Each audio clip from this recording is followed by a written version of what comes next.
everyone, and welcome back to my channel. I hope you are having a great day so far. I'm excited to be filming today, and today's video topic is going to be talking more so about the different costs associated when you are buying a home, because it is more than just those mortgage payments that you will have after the house becomes yours. But before we begin, I would love it if you would help me reach my goal of 100 subscribers by the end of the year. So if you haven't already, hit that subscribe button right there, I think it is. And let's go ahead and get started with today's video.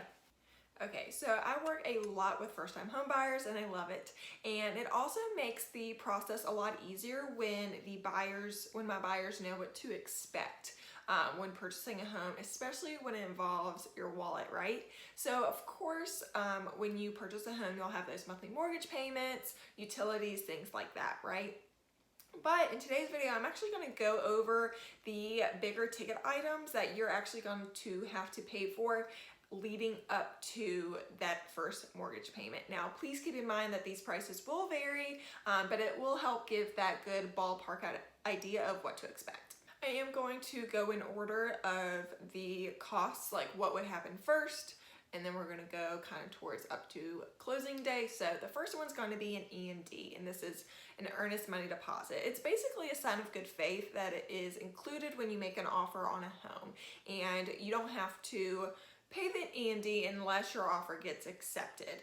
Now, this goes in an escrow account, and it also gets applied towards what is due at closing, so it will help you, and it's going towards something. It just doesn't go poof, it goes away, right? And this can range. I usually have my clients do 500 up to 1,000 and has done more for an E&D, but this of course depends on the situation, but at least gives you a ballpark that when you make an offer, an E&D will be included. The next big ticket item is going to be a home inspection. Now, even if the home is newer, please just get a home inspection. Just get one. And I might think about doing a video on a home inspection, so if you want to see that, give this video a thumbs up. But basically, it's going to help point out things that need to be fixed or repaired for the home, especially involving safety issues. But the home inspection is going to be a couple $100s, and also I recommend, especially in the Roanoke Valley area, to get a radon test as well. So those are put on the buyer side. It's going to range, probably including the radon, less than $500, usually about $400 to $450. So keep that in mind as well, but please, it's worth it, right? It's worth it. And then there's also a termite inspection, but usually that is a cost that is put on the seller, but I did want to mention that as well. Forgot to mention, depending on where the house is, you might also need to get a well and septic inspection as well, so keep that in mind. Forgot to mention that. All right, so you made it with the offer being accepted, you've gone through the home inspection, which kind of gets the heart rate going, right? And so now you are moving on to the appraisal of the home. Now, this is basically having someone come in and tell you how much the home is worth. And you always want the appraisal to come back at the agreed upon purchase price or higher. And honestly, the higher the better, right? Because that means you made a great investment. Now, the cost of the appraisal is on the buyer, and the lender is the one who schedules and orders the appraisal. And prices can range, but it will be a couple $100s, and you can pay this up front or you can include it towards your closing costs at the end. I personally paid mine up front. Next up is going to be the down payment, and this is what you are going to contribute up front towards the purchase price of the home. And basically, the more you put down, the less those monthly mortgage payments are going to be. Now, there's a myth out there that you have to have 20% down in order to purchase a home. It's not true.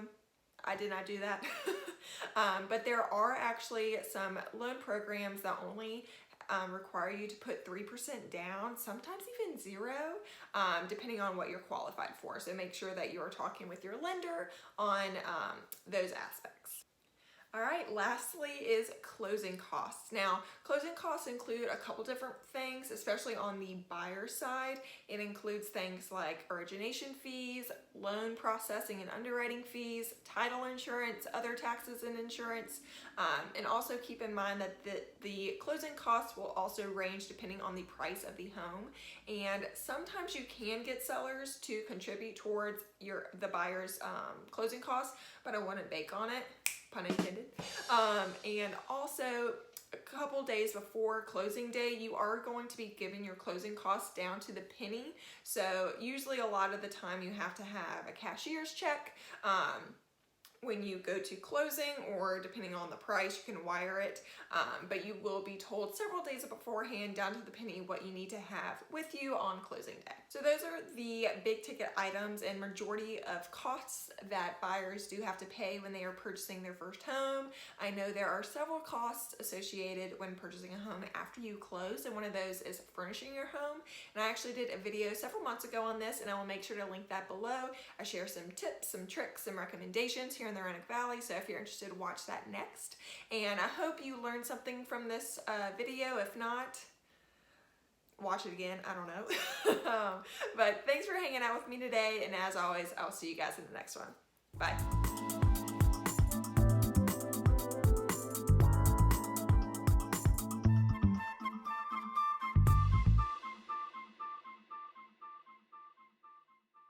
And it doesn't just poof go away, if that makes sense.